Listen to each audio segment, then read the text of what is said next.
السلام علیکم ورحمۃ اللہ وبرکاتہ۔ اللہم صلی علی سیدنا محمد وعلی آل سیدنا محمد افضل صلواتک بیاد معلوماتک وبارک وسلم علیہ۔ عزیزان گرامی، یہ دوسرا مکتوب، یہ کب لکھا گیا ہے؟ اس پہ تاریخ مجھے نظر نہیں آتی، دستخط اور مہر تو میرا موجود، لیکن یہ بھی تسلسل ہے انہی سالوں کا۔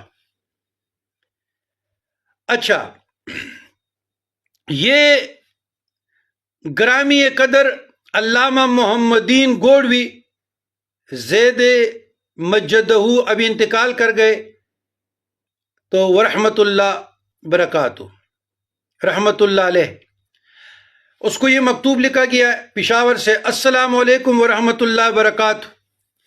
آپ صاحبان کی خطبات گزشتہ مہینے چودھری شہزاد حیدر چشتی فیصل آبادی نے حاضر خدمت کیے، انتہائی خوشی ہوئی اور مطالعہ پڑھنے مزید خوشی کی انتہا نہ رہی، اور ان شائندہ کے لیے بھی باقاعدہ درس کے لیے صاحب نصاب ہوگی۔ خواجہ اجمیری غوث العظم رضی اللہ عنہم کے تذکرے بہت مدلل و متحقق ہیں۔ اس کے علاوہ نور مصطفیٰ صلی اللہ علیہ وسلم، سیدہ فاطمہ الزہرا سلام اللہ علیہا اور علی المرتضیٰ مشکل کشا علیہ السلام کے تذکروں کا کوئی مثل نہیں، اور ماشاء اللہ ہر موضوع اپنی جگہ پر مستند کتابوں کے حوالہ جات اور منکر اہل بیت قاسمی کے حوالے پر روشنی سے علم غیب اور حاضر ناظر کی دلیل نے ظاہربیر ملاؤں کے پرخ چڑھا دیے اور ان کی آنکھوں کو کھول دیے۔ لیکن فکر مند لمحہ ہمارے لیے، میرے لیے یہ ہے کہ خطبات میں جب ابو طالب رضی اللہ عنہ کی نام آتی ہے تو آپ صاحبان اتنے تحقیق کرنے کے بعد بھی جناب ابو طالب کے نام سے لکھتے ہیں۔ خود تو ابو قبیس کی پہاڑی پر ساری رات دعائیں مانگنا، شاب ابی طالب میں معصور رہنا، یوم الحزن آپ صاحبان کے ہی الفاظ ملتے ہیں آپ کے خطبات میں۔ دوسری بات، آپ صاحبان کہیں پر رضی اللہ عنہ، رضی اللہ عنہ اور کہیں پر سلام اللہ علیہ علیہ السلام، یہ تردد کیوں؟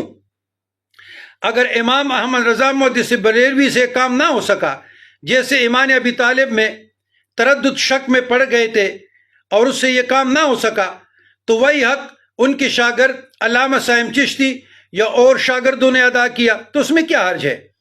دوسری، مفتی مکہ سید احمد دہلان مکی رحمۃ اللہ علیہ، رسول برزنجی، مغشی نبراس، محمد برخوردار ملتانی وغیرہ کی تحقیق کافی نہیں؟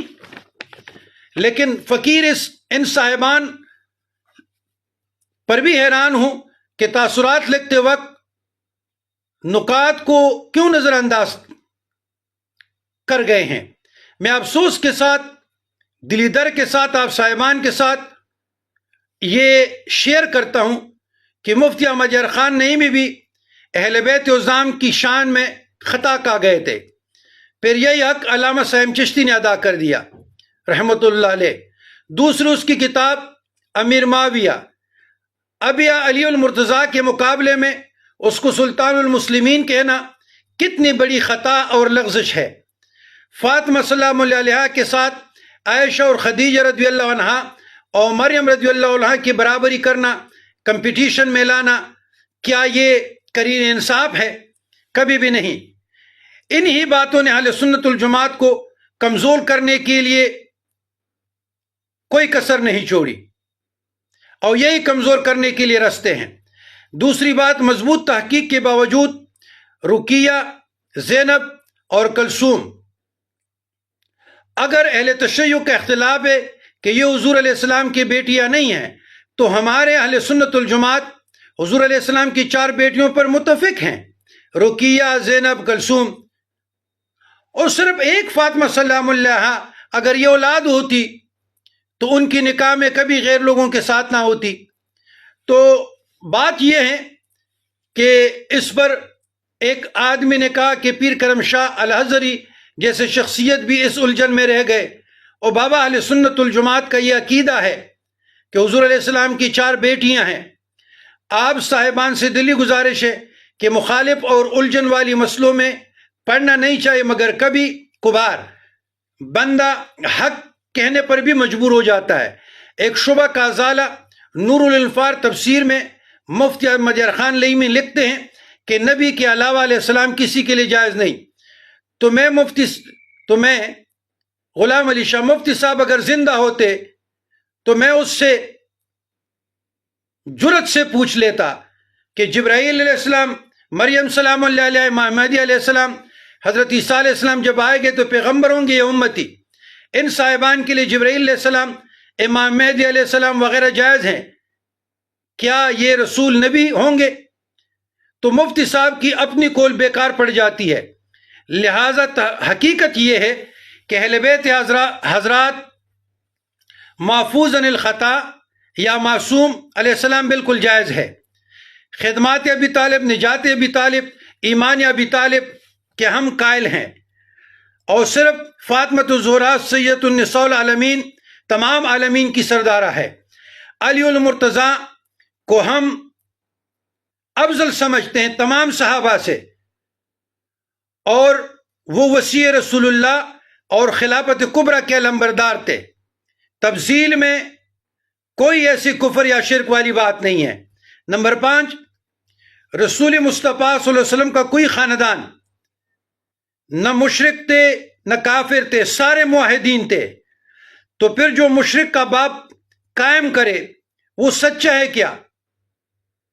جس طرح ابی طالب علیہ السلام، تو یہ 3 القاب، ابی طالب رضی اللہ عنہ صاحب ایمان تھے.